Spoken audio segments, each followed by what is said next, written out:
have lined my cookie sheet with aluminum foil and sprayed the bottom with some olive oil just to not only keep it from sticking, but also it'll crispen up my corn tortillas.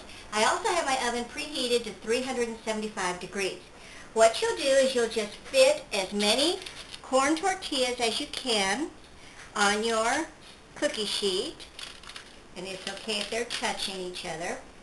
Now our first layer, we're just going to layer with our onion mixture.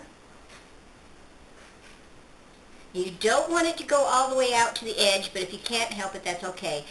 The reason why is because we don't really want a lot of it to go onto the foil, because then it'll stick. It'll burn and stick.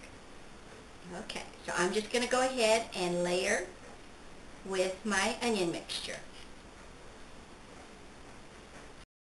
Now we're going to go ahead and add Monterey Jack cheese as our next layer.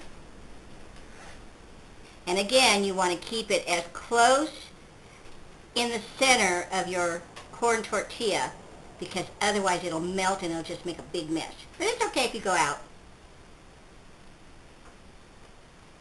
Did I tell you that the main ingredient in this dish is cheese? Well, it is, but it's going to be so good.